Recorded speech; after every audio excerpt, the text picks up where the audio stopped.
Hey guys, what is up? It's Super Bowl Sunday here today, and welcome to the Hardcore Sports Network NFL Sunday Morning Show. I'm here with my guys Nicky Steves, James from Serious by the Lake Podcast, and Football Talk with Bo. Big C will be ready in a bit. How's everyone doing? I mean, good, right? I think you're good. But for me, it doesn't feel like it's Super Bowl Sunday. I don't know about the rest of you. It doesn't feel like it for me. Okay, all right. I don't know why. I guess because the Eagles are not in it, but it Hangover. is yeah. When it's been about 17 years since your team's been there, it doesn't really make that big of a difference Yeah, anymore. that's what I was thinking, right? Like, What is up, Big C? How's it going, man? What's going on, guys? And Big C's gotten used to this feeling. that's messed Oh, up. dang, man. Come on, I don't Nicky. know. I don't know any other feeling. It's going at it hard. What I need to know is there any Baileys in that coffee cup there, Bo? There should There's be. not. It was a good idea, but it was funny because I was just sitting there having coffee, and then I looked down. I was like, "Oh, I think I'm supposed to be on camera in like 3 minutes. I should probably get in there." And you know what else? You know what else decided to happen? The heater broke in my house on a day like this. So I'm in my bedroom today. I'm usually in the basement. So I'm like, one of those days. One of those days. Normal guys, Seattle for the win. I'm pretty sure most of us are going with Seattle today, most likely. So let's just get right into it, guys. Let's just get right into it. Do you guys have any Super Bowl traditions that you guys do for every single Sunday? So I'm gonna start off with Bo on this one. You got any Super Bowl traditions? Yeah, it's so sort of, but it's not one that you would think. It's because it seems like for the last 5-6 years, there's been people that are like, "I'm boycotting the NFL and whatever." So I have a tradition of just like clowning those people the entire week going. You guys are full of it. There's nothing that's going to happen that's going to make you actually boycott it. Calm down. All right, Big C, you got any traditions for Super Bowl Sundays? Yeah, contemplating if I should still try to be a Dolphins fan or try to support another team because this is getting old and it's I don't know if I'm ever gonna see something different than what I've experienced so far in my life. I've been a fan for 37 years, and I've yet to see my team in the Super Bowl. And I've consistently hoped and prayed that eventually it will happen. Well, now I'm starting to get up there, and I'm starting to question whether it's going to happen. So I do wish I could maybe support another team. It's just not in me to do. I contemplate it every year. You know what bothers me the most? When people have two teams, like two favorite teams. Yeah. That's not real. That's not real. That's not a real fan. You know what I mean? Like if you can, I could sit here and try to be a fan of another team, but it's just not in me. You know what I mean? It's not in me to be something other than a Dolphins fan. And that's when you know the real fan. If you got three teams and I got an AFC team and an NFC team, or you know what I mean? Like, come on. Yeah.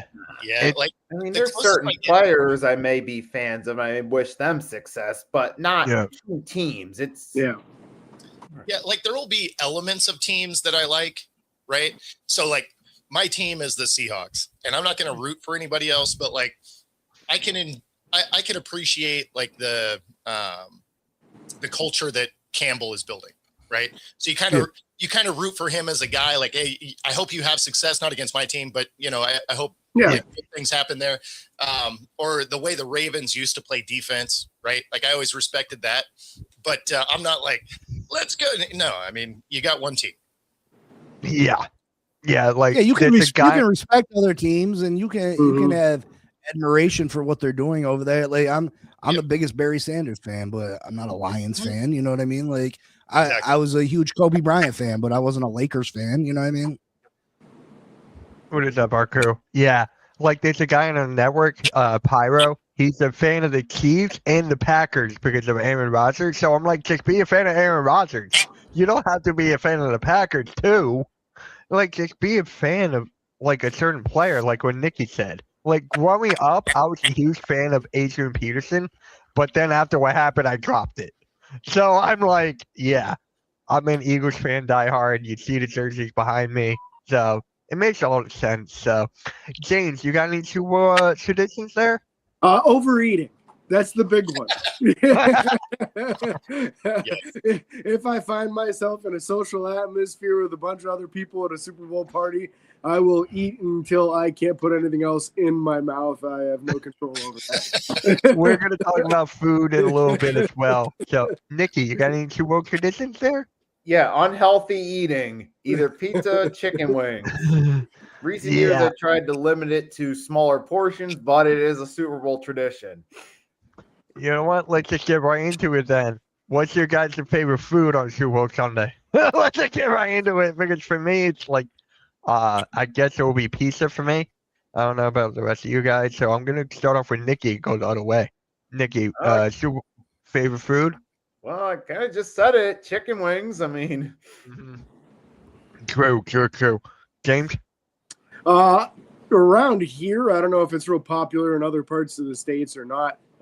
Buffalo chicken dip is a huge thing around here. We love that stuff. So, yeah. Buffalo chicken dip. So there you go. Dropped it. I mean, that's Pittsburgh also, though. Yeah. Big thing up here. We love that stuff. James? I mean, not James. Oh, my God. Bo? Yeah, I mean, I'm always good for some wings or, you know, a lot of times we end up having like a taco bar or something too. You know, the things that like you can eat over a few hours. I'm always surprised when people make something that's good for like 15 minutes and it has to be hot. It's like, there's a lot of game left. Like, I don't know. We're like, it's always good. It needs to keep in a crock pot, right? Yeah, right. Or nachos. Nachos are cool. Yeah, for sure. All right. Big C, what about you? I mean, you do the pizza, the wings, maybe meatballs in the crock pot, little smokies in the crock pot, something like that, you know. Just the finger foods that are accessible and you can keep hot for long periods of time, you know. Yeah. Yeah, Super Bowl's definitely the best, and you got to make sure you order quickly. You don't want them to be waiting in line forever. Like, that's the worst thing, to be waiting in line before the game. What do you think, James Pierre Newton? Am I? Oh, the defensive rookie, he just got an assault charge. Oh, I forgot about that. Yeah. Okay, so if you want, I forgot about that. Yeah, that just happened like yesterday or the day before or something. That's real recent. So. Oh wow, yeah. Well, he's done there, so there you go. There you go. Meatballs in a crock pot, shrimp, James Pierre Jr. There we go. I got confused. Yeah. So yep. Damn, that's crazy. So it is what it is there. Yeah. Walk away, man. Walk away. If it's getting confrontational, get the hell out of there. Yep. Yeah. I feel bad with him, so I feel bad for him. So do you guys have a favorite halftime show for the Super Bowl? For me, it's actually Prince. Yeah, Prince was great. Yeah, that was mine. If you guys have any other ones, like today, I don't think anyone's looking forward to today. Bad Bunny's my dude. That's the thing that's funny is I know a lot of people stoked to watch Bad Bunny, and people are freaking out. Like he was already involved in one. Like, he was on the stage with Shakira. When was that? I forgot that. A few years ago now. Yeah. Yeah. I'm sorry, if your music's not in English, you shouldn't be doing it. You know what I mean? Like, if we can't understand what the hell you're saying, you shouldn't be the halftime show. Speak Spanish in like half the world. Like, I don't give a fuck. Football's played in the United States of America. I speak. You know what I mean? Like, come on, go sing for the World Cup, the soccer. Sing for something else. But Shakira's songs were in Spanish. Well, she can shake her little hip somewhere else too. See, there it is.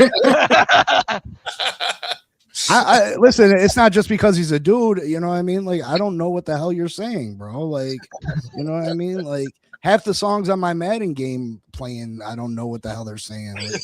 Like, there's so many different artists that, you know what I mean? Like, and not to take anything away from his talent and what he does, but come on, like, this is it's America. You know what I mean? Yeah. And pretty much. I mean, this might be for certain people kind of like a stick it from a political standpoint, but using Bad Bunny to stick it to a certain crowd. I mean, possibly too. So I mean, he is a U.S. citizen. Puerto Rico's, and we know how divisive it's been over the past year. Like I've really enjoyed the like he's a foreigner. It's like he's not. He's not. Yeah. He was born here. And technically, it is a U.S. territory being Puerto Rico. So yeah, cool. But you know what I mean? Like, you know what I'm saying? Nothing to do about race or ice or nothing like that. You know what I mean? But shit. Yeah. I want to know what you're saying. 85% of the crowd that's watching the Super Bowl won't be able to understand. Yeah. Let's be I'm honest. looking forward to the people watching of people losing their mind about it for no reason. For me, it doesn't mean a lot because I'm usually getting another beer and getting more food. I don't really watch the halftime show that much anyway. I watched the year Kendrick was doing it. I thought Kendrick was awesome, but most years I don't really care for it. Most people weren't a supporter of Kendrick Lamar. People didn't get it, and I understand that too. You know what I mean? And I think it should be something that everybody can, relate to. It's obviously people have their preference in music, but you know what I mean? Like my favorite of all time is the Michael Jackson 93. You know what I mean? Like I think Michael was internationally loved. You know what I mean? You know what I mean? Everybody respected Michael Jackson's music, and I think that was the greatest halftime to me. And then the national anthem is Whitney Houston. You know what I mean? I think nobody gonna beat Whitney. No. Wasn't the Beatles on top of a roof for one Super Bowl halftime show or something? Well, Michael was on top of the roof. Well, they had 4 different people. He popped up at the top of each corner, and then he popped up the screen, the stage. Right. You had Paul McCartney from the Beatles did that Soul show that one year. The Eagles, Patriots, first time around. Yep. Usher. I like the Usher one too. I forgot about that. That was pretty cool. Of course, you had Dr. Dre, Snoop Dogg, Eminem, Ken. That was a good one. And that was a good one, yeah. Come on. 50. That was a good one. You guys all enjoyed Janet. I was gonna say that. I was like, hopefully there's not any malfunctions. That was actually Justin Timberlake's halftime show, but yeah. Was he there? He was the most important part of it. Snoop is one. Prince is another. Yeah, that was my favorite Justin Timberlake played a role in that too. Yeah. Yeah, the most important role. Yeah.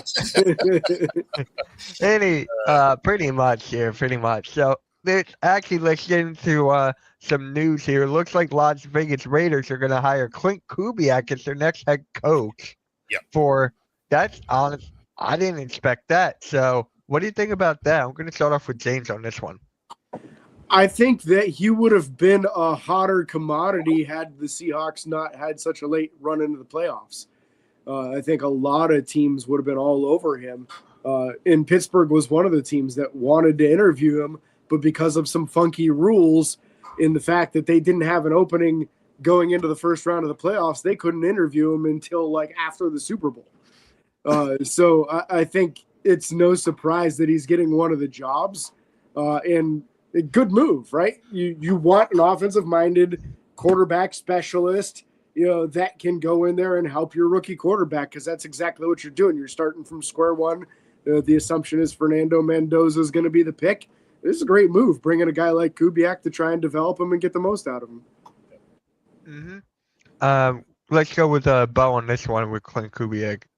Yeah, so it was funny because the Steelers did have interest, and then for whatever reason they were slow to move, because during that initial bye week for Wild Card Weekend, he did take a couple of interviews with Baltimore and Tennessee, and one other team. I forget who it was now, but decided not to move forward with any of those. So then I was thinking, oh, okay, it's either going to be the Raiders or he's coming back, right? Because he wasn't taking Arizona. So that's an absolute dumpster fire. Yeah. But, it makes a lot of sense, right? Like you go to the Raiders, You have the number 1 overall pick. You have the second most cap space to play with. You have Crosby. If you retain him or if you move off him, you're going to get a ton of picks for him. You got 2 good tight ends. You got a good running back. Like there's elements in this team that are, beneficial. And of course, if you do take Mendoza with the number 1 pick, Kubiak is a great offensive mind. So it makes a lot of sense. This job, is a smart move for both sides. At the same time, I was like, it'd be kind of cool if we could maybe run this team back, but that's not generally how it works. If your team makes it far, your coordinators are gone. Like that's just normal practice anymore. Big C. I think it's a fantastic move for Kubiak to choose the Raiders. Like Bo said, all those things come into play. That's why I was so against the Miami Dolphins looking for their head coach this year, is because they didn't have those things to offer candidates, and you were going to get stuck with, the 8th or 9th best candidate. You weren't going to get one of the top candidates to come in and be the head coach of your football team because you weren't an attractive destination to go to head coaches. And I think the Raiders got a lot of things going for him. He's going to be able to get Fernando Mendoza in there, the Heisman Trophy national championship quarterback. Like you said, you could trade Crosby for multiple first-round picks. Yeah, you got a good running back. You got multiple tight ends. There's things to work with the Raiders. That division's tough, but I think it probably hurt a little bit that they went so far and they're in the Super Bowl that lots of times these teams want to hire their coach and get them in the building as fast as possible. And sometimes if you're one of those coaches, one of those coordinators that get stuck playing in the Super Bowl, sometimes you miss out on some opportunities that some teams just are anxious to get their guy in the building and get it over with, and they don't want to wait till the very end of the season. So let me ask you guys this, because this is the way I wish it worked for college too, honestly, is it should be essentially like a no tampering for everybody until after the Super Bowl, or in college after the national championship, right? Like you shouldn't be able to steal people's coaches and distract them from the task at hand, on a playoff run. Like I wish they would just move that date, because if you want somebody on the championship team, you have to wait anyway. So they should just make it, everybody has to wait until after. Right. Plus, that would be great for the NFL anyway, because that means after the Super Bowl, that's when all of this craziness happens and it keeps them in the news cycle, which is really all they care about. So I don't know. For me, I wish they would push that out so that, it was just kind of a uniform date. Yeah. I think the problem is the calendar. If they do that, then they have to probably push back these college all-star games too, because you want your coaching staff at the college all-star games, the Shrine Bowl and the Senior Bowl, to evaluate the talent to see who you're going to pick. And those both happened already. So if you're going to do that, I think it's a good idea to do so, but you would have to push the Shrine Bowl and the Senior Bowl back past the Super Bowl, in my opinion, because they're just such huge events for evaluating talent. I don't know. Wasn't the Vikings GM at the Senior Bowl and then they fired him before he got back? Yes. Like, there was. But also take that information somewhere else. Well, that's not that big of a pushback. What was the Senior Bowl last week? So yes. Yes. No, exactly. So what are you pushing it back 2 weeks? 2 weeks. Exactly. Yep. Exactly. Yeah, I honestly don't know what to say about that, but Nikki, what is your thoughts about Clint Kubiak?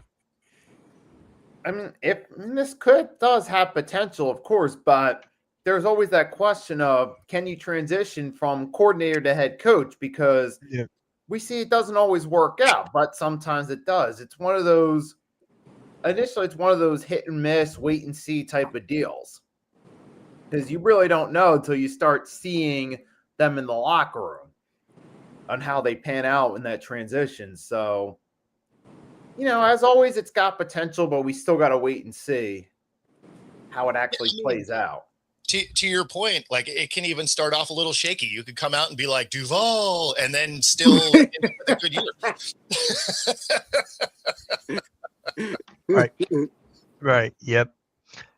So the Browns defensive coordinator has resigned like abruptly. Yeah. So is he gonna go anywhere? I'm gonna start off with Nikki on this one. Is he gonna go anywhere on this, or is he done? I mean, has there been any reports of him having any health scares or anything like that we know? He was of? upset. He was upset that he didn't get the head coaching job. Yeah. Jim Schwartz thought that he should have been hired as head coach, which he probably should have been. Well, he was probably that, and he was probably frustrated with the Browns as a whole anyway. So no, it was 100% because he didn't get that job. 100%. Yeah. And then on top of it, he's like, wait a minute. I've been here busting my tail, making this defense a formidable force. I played a big role in you guys getting to the playoffs a couple seasons ago alongside that magical run of Flacco.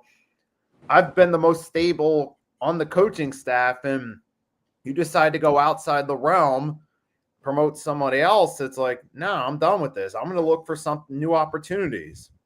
Well, they also did him a little bit dirty because there were other places that were interested in having an interview with him, and he was kind of in on being the Browns, and the Browns didn't do it, but they waited long enough that the other opportunities were already gone. So, I mean, I get some of the frustration on that end too, because it's like, they're trying to keep him locked in, basically. It feels but we're also going to make sure you can't do it somewhere else. So I would have quit too. I mean, the only downside is there's no open jobs now. So I don't know what the plan is there, but if he wants a job as a DC, he'll get one. I mean, the Browns defense has been good. What I heard is that he's planning on taking a year off, which is the smart move in my opinion, because everybody's going to look back on it and say, my God, what he did with that defense was incredible. Let's be honest, that's been the only thing that they've had to look forward to on that team for years is how good that defense has been. And Jim Schwartz has a large part to do with that. Obviously, you have a talent like Myles Garrett. You just unleash him and let him go do his thing. But there's a lot of other guys that have done a really nice job on that defense over the last few years, and he has to get some credit for that. So, yeah, just that's the Browns being the Browns. That's what Juju meant when he said the Browns is the Browns. They mismanage situations over and over. And this is, again, it. That was the best coach on that roster. And I guess that doesn't mean you necessarily have to make him your next head coach. But to intentionally screw him over from other opportunities like that, too. They better hope he doesn't go to somebody like Cincinnati and turn that defense around and then play the Browns twice a year, because he's going to have a real bone to pick with them. I would not be surprised if he tries to land himself in a situation where he can be a thorn in the Browns' side on a regular basis. I'm not going to lie. That would be hilarious. Yeah. It would. I mean, James loves this right now. Cleveland Browns are falling apart, and James loves this. They can go ahead and hang all their hopes on Shedeur Sanders. Let's see how that works. See, what's even worse, because the Browns are the Browns, they've actually come out and said that they're going to give Deshaun Watson a real shot at winning that job. Because let's go. I mean, there's no better dumpster fire than when you throw some tires in it to really get it burning. Yeah, absolutely. Oh my living God! So, who's the new coach of the Browns? The OC from Baltimore who couldn't figure out that he needed to put Derrick Henry on the field. Exactly. My living God! Where's my friend Garrett? He's a Browns fan. He was on the show months ago, but I'm trying to get him back on. He's insane. He won't come on. I don't know why I was thinking that, but it's Todd Monken. Munkin, yeah. Okay, that was it. Thank you. Yeah, it's our crew. The downfall of the Eagles. Your coaches want to quit. The O-line coach. Yeah, it's not looking good over here in Philly. It's definitely not. And there's only one person to blame, and that's Nick Sirianni. Other than that, nope. Nikki, you wanted to say anything about our Eagles with that real quick? I was going to say about this, it's unbelievable that they passed up on Jim Schwartz for a failed offensive coordinator. Yeah, but then as far as the Eagles go, man, that's not looking good, though, to lose your offensive line coach when you've consistently been one of the best offensive lines in the NFL for nearly a decade now. you got to wonder who's going to be his replacement. On one hand, though, fortunately, we still have some solid talent on the O-line, but that also depends on what we do with the offseason. So it's going to be a long offseason for us, Nikki. A very, very long offseason. Yeah. And I'm not here for it. It sounded like he didn't want to give up the running game coordinator because he also kind of did part of that. And your OC was like, wanted to take everything over. He didn't want to give that up. And so it sounded like he was kind of either give it up or you're out. And he's like, cool, I'm out. Yeah, and now offensive line want to retire. Landon Dickerson, who's 27, wants to retire. And Lane Johnson, who's pretty much on his way out. And so it's just like we're going back to square one. And now if Vic Fangio wants to retire, that just lays in a whole nother case. It's just like there's got to be something. I mean, we brought in a positivity bunny for crying out loud. We brought in a positivity bunny. If Fangio wants to leave, there's a Schwartz guy that's floating around. Yeah, they were in talk. They were in talks about that. They were thinking about that for sure. And May I'm the like, Schwartz be with you. Yeah, that's right. yeah. So we talked about this a little bit, and that's a Max Crosby trade buzz. There's rumors of him getting chopped around. So what team would be good to get Max Crosby? I heard the Ravens. That was my number one. So I'm going to start out with Big C on this one. Crosby, do you see him go anywhere? Or do you see him like stuck with the Raiders? I mean, I guess it really depends. I mean, obviously you got a talented player that is probably unhappy there. All these players want to win. He's gotten paid. It depends on what you can get for him, and depends, there's a lot of factors. You're going to hear about a lot of names being shopped around, whether he gets traded or not. I mean, who knows? But teams I could see possibly, trading for him. Maybe the Detroit Lions, they had a down year this year. They could use some more pass rush help. Shoot. I mean, I don't know. All right. I'm going to go with Bo next. Yeah. So the biggest thing here is you got to look at teams that have draft capital give up, because he's going to command at least a couple of ones and then something else. And then they also need cap space because he makes a lot, right? Yeah. So a team that could use him, could afford him, that I really don't want to see him go to is the New England Patriots. They have a ton of cap space. They have draft picks, and everybody on their roster is cheap right now. So that is something that would be an immediate upgrade to that squad, because a lot of the teams that could use him just don't have the cap space or the draft capital to trade for him. But unfortunately, that particular team does. And we're going to see them later today. So we didn't really need them to get any better. I mean, that's not the typical Patriot way, though, trading for an aging player and trading away that much draft capital. So I don't see him doing it, but he would be a good fit for him. Yeah, absolutely. Yeah. James? How about the Chicago Bears? They really need some pass rush help. The defense is very, very good at forcing turnovers, but they let up yards like crazy. So they need somebody to help them get off the field on third downs. So I could see that being a move. I don't know what their cap situation's like. I won't pretend I've got that under my hip, but they definitely need a premier pass rusher, and he'd fit the bill there. You feel like you probably have your quarterback, a lot of positions in place on that team. So maybe you don't need the first round pick for the wide receivers and running backs and tight ends. You've got all that figured out already. So I think defensive side of the ball is where they need the help, and somebody getting after the quarterback to take them to the next level to be able to compete with Seattle and the Rams and make the deep runs in the playoffs. You better get yourself a pass rusher. It's got to be a team that they feel like this is the final piece that push them over the top and make them Super Bowl contenders. Yeah. No one else is going to be willing to trade away that many assets for that. It's got to be someone that's right there on the doorstep. They feel like if we add him, we're Super Bowl champs. Well, and it's funny because when they were talking about it before the trade deadline this year, they were talking about wanting 3 number ones for him. And like, if that's the case, he's a Raider moving forward because nobody's giving up 3 number ones. That's too much. Yeah, that is way too much. That being said, he's been unhappy there, but he may not be with the new coaching scheme that's coming through. Like, he may want to hang out and see what that's about. Mm-hmm. Yeah, I like that. Nikki?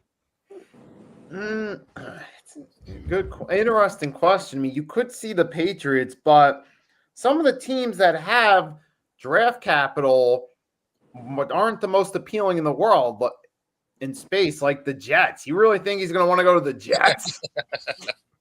No. Or even the Cardinals? I wish the Jets would trade their 3 first-round picks for Max Crosby. Do it. Hey, that does sound like a Jets thing to do, though. Yeah. I hope they do.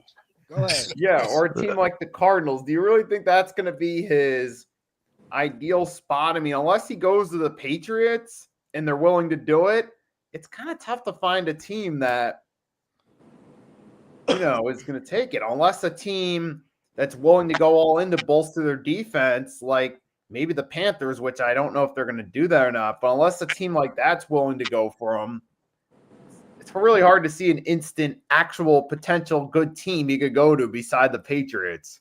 Well, and a lot of the good teams don't have the cap space for him anyway. So even if you had the draft capital, you couldn't pay him. So I was Jets thinking careers pretty much. Yeah. Yeah. So our crew, yep. What about the Houston Texans? Is that one you would think, or is that not? They're already pretty good at pass rusher. Yeah. I mean, that's just. I feel like that's. But Janelle Hunter and Will Anderson, I don't see room for. But then you have to give up a younger pass rusher to get a veteran in Max Crosby, who you don't know how much longer he's got as far as being elite player goes. I mean, don't get me wrong. If you somehow added him to that defense, that is ridiculous. But they don't really need him. I mean, they had one of the best pass rushes in the league anyway. But yeah, if you put him on that roster somehow, go get Garrett too. Why not? Just the all Madden D line. Let's go. Oh my God. Yeah, and I looked up Crosby's only 28. I thought he was older than that. I thought he was at least 30. I mean, Vegas will age you. Yeah. He used to do drugs too. Fair. No, Gregor, I did not. Did anyone watch the flag football pro game? No. I didn't. Yeah. I couldn't either. I couldn't. Legendary threw a pick 6. Yes, he did. Yes, he did. The thing that's funny, right? So over the last few years, speaking of the Pro Bowl, so in 23, they had like 6.5 million views. Right. 24, it was 5.7. 25, it was 4.7, and then this year 1.9 because you hit it on a Tuesday. Like, what are we doing? Yeah. So The fact that it was on a Tuesday is just hilarious. I think they're finally just trying to snuff it out. They're just like, you know what, this thing is a loser. Let's just eliminate this thing. Yep, turn it into an awards ceremony and be done with it. Exactly. Yeah. I would do the skills challenge, quarterback challenge from back in the day and stuff like that. But as far as the game goes, I remember being a kid and watching these guys try to take their heads off, each other's heads off still. You know what I mean? So the fact that this Pro Bowl game is went down the drain like it has is absolutely embarrassing. I mean, the last few years when they were wearing helmets and pads, they weren't tackling. They weren't. There was zero effort given. I mean, we're in a soft generation. You know what I mean? Back in the early 90s, these guys were out there rocking people, rocking them. You know what I mean? And it's just a different day and age. When you think back to that era, because I agree, that was the last time that this game was any good, and it was still played in Hawaii at that time, right? So the guys wanted to go. Plus, the way they got paid was so much less than that. The $50,000 for winning the game was significant. Like, you wanted to win that game. Now these guys are making $5 to $10 million a year, so the $100K to win isn't really that big of an incentive, especially when you're not getting that free trip to Hawaii. You went to Santa Clara. Woo! That's why so many people bailed out, which is why you're seeing guys like Shador get in. or Tyler Huntley a few years ago. Joe Flacco. Yeah, well, I mean, Huntley was the most ridiculous one because he played 5 games and threw for 600 yards, right? Like that negative. 2 touchdowns, the 3 picks too. Exactly. A losing record in those games. Shador, 1,400 yards in 7 games and a negative touchdown to interception ratio. I mean, you're not seeing the best of the best anymore because you got guys like Trevor Lawrence. They're like, yeah, no, I think I'm good. Like, so, yeah. It's just crazy. I don't know. You guys know that the YouTubers do like a big flag football game there. It's like for all so, and it's just like that gets more viewers on YouTube than the Pro Bowl. Yeah, because people want to watch that. Like that is just crazy what the numbers they pull there. So I don't think I'm ever gonna watch the Pro Bowl again. I don't think so. I don't know. I remember it used to be the Grammys or the Pro Bowl on the same night. And then it was just like, I would go to Pro Bowl, but now I'm going to Grammys. Bring back the old, yes, Vic, bring back the old ones. It's not going to happen. Yeah. Exactly. Sadly, that's never going to happen because for them to be incentivized the same way they used to be, the winner would have to be making like $5 million. Yeah, that's what I was thinking is that you need to up the ante. It needs to be at least like $500,000 for the losers, $1 million per player for the winners, for it to be enough for them to even consider it. It needs to be equal to like a 1-game paycheck for these guys. Otherwise, it doesn't make any sense. And with guys making $40 million a year, good luck trying to do that on a Pro Bowl. Yeah, it's kind of like what the NBA is doing. The NBA is trying to change it up with like a target score, and they're trying to make it more competitive. Because I forget what the win. Nikki, do you remember what the winner team gets for that? Don't they get paid, like extra money for that? Something, but I don't know the exact numbers. Yeah, but my point is they're changing it to try to make it better. The NFL is not doing anything with the Pro Bowl. They're making it worse. So I'm just like, Pro Bowl used to be my favorite thing. It was that NBA All-Star game. Now, duck, dive, deep dive, and dodge. First off, the Pro Bowl shouldn't be optional, in my opinion. I think if you're voted into the Pro Bowl, you owe it to the fans to show up and perform. Yeah. Yeah, that's fair. It could make it a lot more fun. Obviously, the game itself is a complete waste at this point. Some of the skill stuff they used to do, they could bring back, like a competition of who can bench press 225 the most times. Get your biggest defensive and offensive lineman out there on the bar, and let's see what they can do. The NFL's fastest man, they used to do a relay race. Well, not even a relay race. It was 4 guys in a track competition running at the same time, different events in like your fastest wide receivers, DBs, running backs, whoever wants to participate in it. And you get down to the final guy, and then you had your fastest sprinter in it. But you still got to force them though, because the top ones are so worried about their image and being embarrassed. You know what I mean? Yeah. Like I truly believe some of the fastest players wouldn't participate because I don't want people to think I'm not the fastest. I can continue to say I'm the fastest if I don't race. You know what I mean? So I think if you're voted in, you need to. But I agree. The skills challenges, the bench press, I would watch that. Yeah. The quarterback challenge from the early 90s. I used to have a Super Nintendo game, the quarterback challenge. Yeah. Like that was fantastic. You know what I mean? I remember Marino hitting the farthest target bullseye to win it against Craig DeBerg, and he didn't make the money Marino was making, so he was counting on that bread, and Marino took it from him. Marino ended up cutting him a check for $17,000 because Marino's a good guy, you know what I mean? But yeah, bring that stuff back. Who can throw it the farthest? You know, you get Josh Allen and Patrick Mahomes out there, and you know what I mean?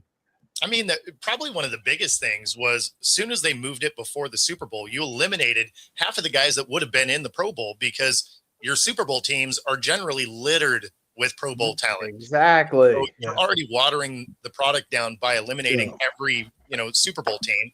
And then it's optional. And I mean, it's just become an unwatchable product. And then they make it flag football and you're just like, yeah, who cares?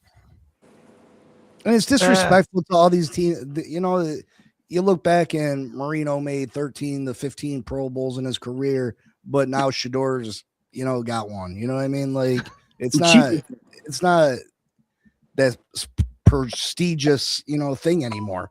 And they're taking it to the contract table like, hey, I'm a Pro Bowler. You know what I mean? Yeah. That's right. You got to respect the Tyler Huntley Pro Bowl. And then that gets factored into these guys' post-career accolades too.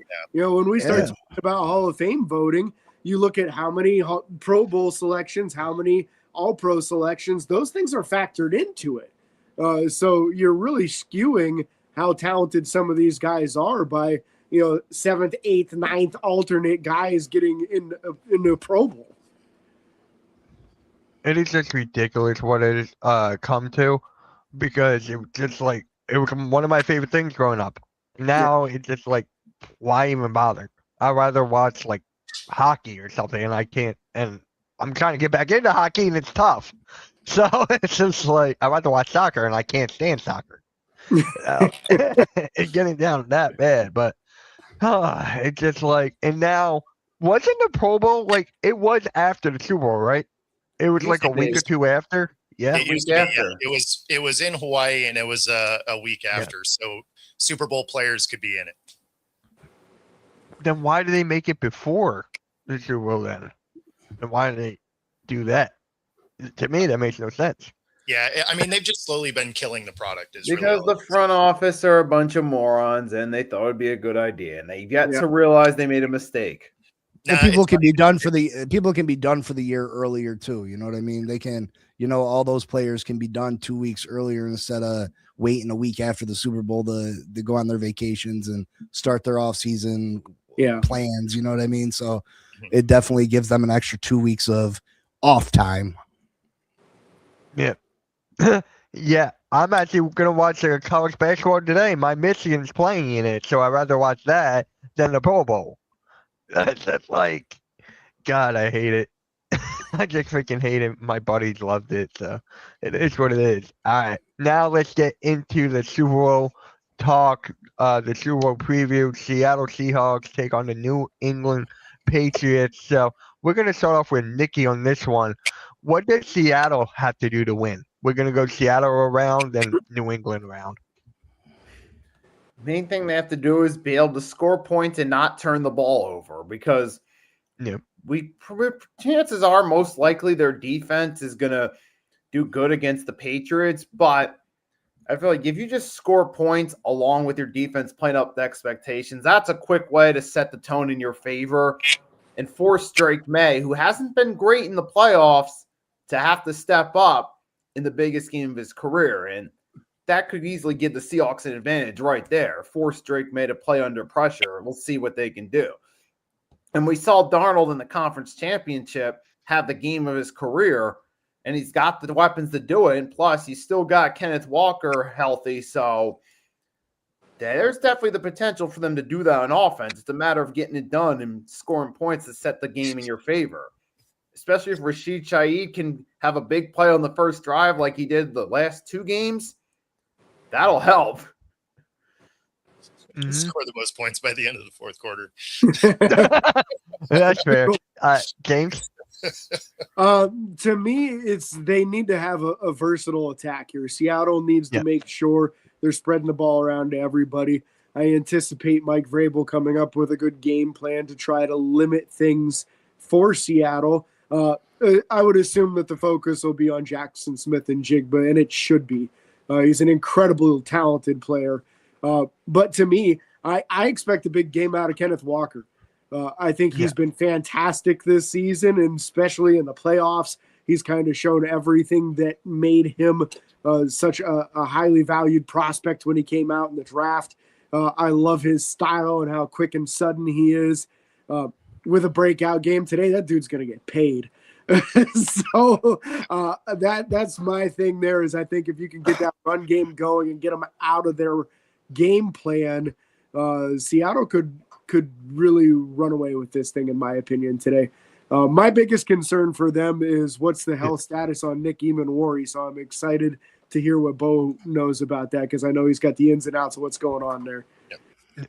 Bo? So to address that, so he is good to go. They were worried initially because it was the same ankle he had a high ankle sprain in earlier in the year. This is a low ankle sprain. he is clear to play.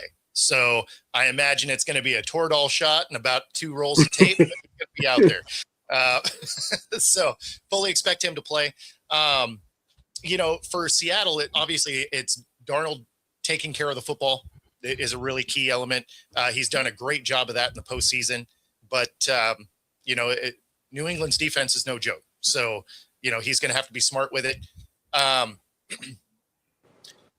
I actually don't expect Walker to have a huge day. I think he's going to be about 60, 65 yards, but there will be very important runs, and it'll open up an element of this game that I think will probably throw people off a little bit, but is AJ Barner probably going to have really important catches in this game, because he'll be in, since they use their tight end as a true tight end where he's lined up tight to the line, where he'll be in these stunt blocks where he gets to leak out into a middle zone. And I could see them picking up crucial first downs with AJ Barner out there. I expect New England to bracket cover JSN. So it's really going to come down to, can Kupp, Shaheed, and Jake Bobo kind of take over this game across the middle? Because that's where you're going to get some of your best plays out of the Seahawk offense. Mm-hmm. Big C. I think if I'm Seattle, I'm making Drake May beat me, and the same thing for New England. I would make Sam Darnold. I'm putting pressure on them quarterbacks to beat you. Both teams can run the ball very well. I'm making Drake May beat me with his arm. When against the Broncos, he did damage with his legs. Don't let him get outside the pocket. Don't let him get easy first downs. And Sam Darnold, if you put pressure on him, Sam Darnold's seen ghosts before, and he's played fantastic this year, and that was a long time ago. But that Sam Darnold's still in there somewhere, and I'm trying to bring that out of him if I'm the New England Patriots. And Mike Vrabel definitely knows how to come up with a defensive game plan to do that.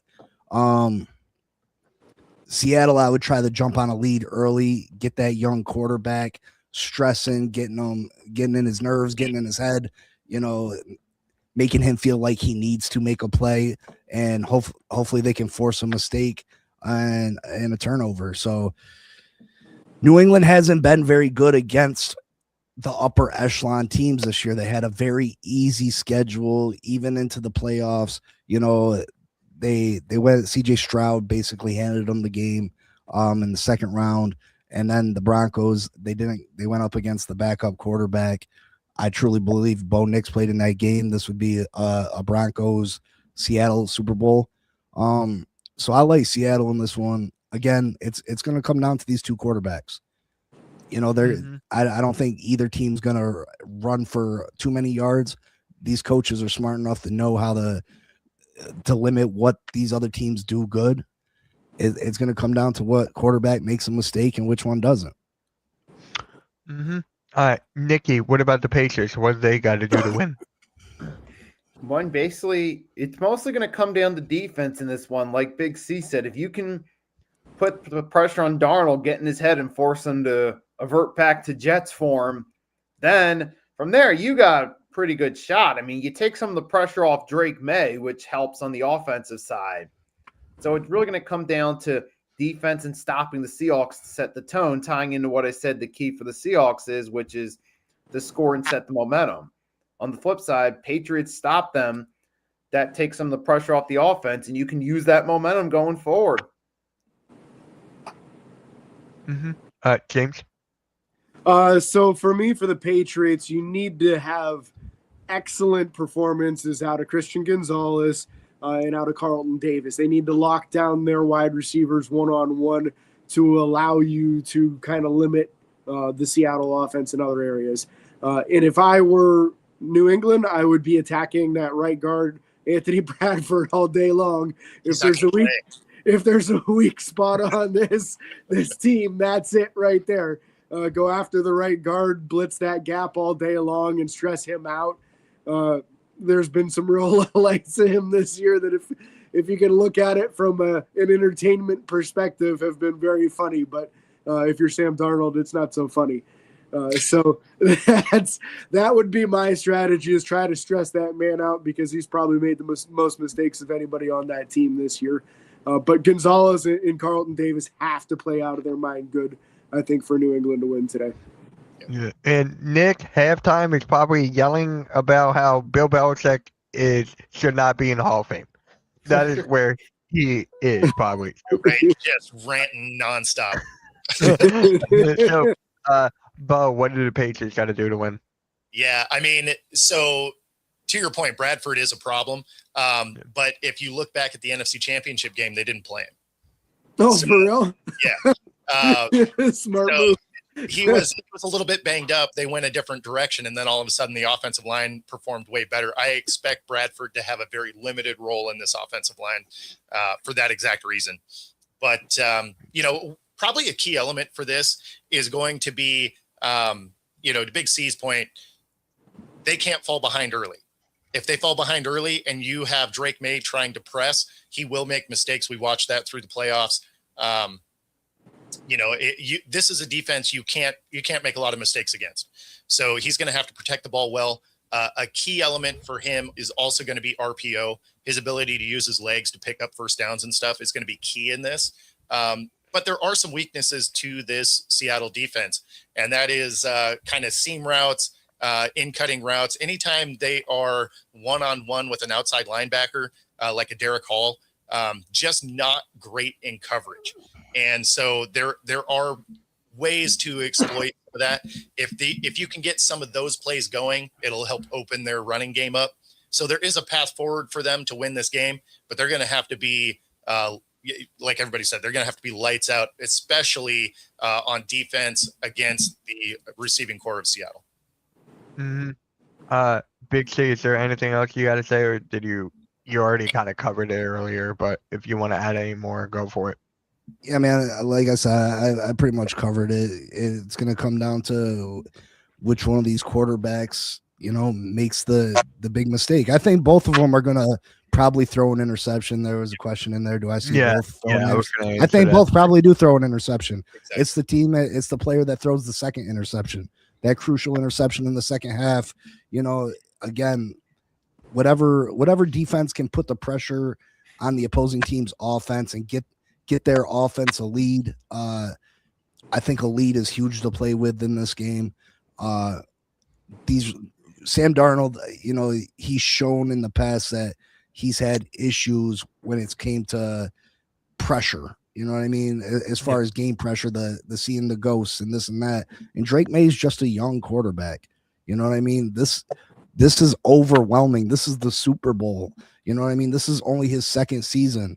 They haven't been good against teams over 500 this year. They've beaten a lot of mediocre teams. And the Seattle team's not mediocre by any stretch of the imagination. And if the moment becomes too big and Seattle somehow gets up 14-0, he's going to be stressed to make a play. And New England doesn't have the greatest receiving talent. You know what I mean? They got Stephon Diggs, but he's past his prime. Hunter Henry's a nice tight end, but they don't got the greatest of skill players. They got some decent running backs, but as far as they don't have the players to come from behind. So if you get that lead, I feel like Drake May will be pushing it, and he'll eventually make a mistake. He'll force something, and that will cost them the game. Yeah. So shout out to my guy Eric the Joker here. He's actually part of the network. He has his own wrestling show, which is next, Joker's Asylum. But he's actually a Buffalo Bills fan. So that makes sense. I don't know how he feels about the Super Bowl either. So yeah, Big C, maybe we'll get him and you do a show or something about your division. We'll talk. See if that could happen. But yeah, so let's go to quick, easy NFL trivia, because this is actually, I thought these were hilarious. Which Super Bowl were delayed due to power outage? San Francisco is where it was. The Ravens? It was the Ravens and Niners, yeah. Super Bowl 47. It was the Harbaugh versus Harbaugh. Yep. I want to see that again. That is why I wanted Harbaugh to go to the Raiders, so that way we would get that twice a year. But yeah, he went to Now it can be in the Super Bowl again. The Giants versus the Chargers. Yeah, exactly. Please, I don't want the Giants there. I don't want the Giants there. Give them a couple more years. Yeah, I don't think But- you're gonna. Huh? Yeah, Yeah. worry about that real soon. Yeah. Which team completed the only undefeated season that capped with the Super Bowl? I mean, Big C has to answer that. Yeah, Come on, baby. You know what it is. You know what it is. The only team, baby. Yep. 72 fins. That's why I had to bring it up. And then, which team beat the Patriots to end their perfect season? The The Giants. Giants, Super Bowl So 42. there you go. See, quick and easy. So let's get into the predictions and then the scores. So if you guys want to put a score prediction, I'm going to put them down here and see whoever gets the closest. So for me, I got Seattle winning. I got Seattle 24-21. I think it's going to be very, very close coming down to the wire, and hopefully they don't, All right. We're going to start off with Big C and go around. I got Seattle 27-23. Nick Emery, Super Bowl MVP with 2 picks. Oh, let's go. Let's go. I like that one. All right. I'll put my MVP there too. For me, it was Sam Darnold. I feel like coming off of the best game of his career in the championship game, he just carries over. So who's yours again, Big C? I'm going to write those down as well. Nick Emery. He's going to have 2 picks. How do you spell his name? Good luck. EMANWORI. Got it. All right. Bo, you're up. Yeah, so I'm going to go with Darnold just because that'd be a good story for the MVP. And then I have Seattle 27-24. So I think it's going to be a beautiful kind of game, which means they don't cover, right? That means Patriots cover, and they hit the over. Got it. James? I'm taking Seattle as well. I'm going 31-20. And I'm sticking with Kenneth Walker for my MVP. I think he gets in the end zone twice this year. Nicky, you gotta take the Patriots, or we're jinxing shit. I know.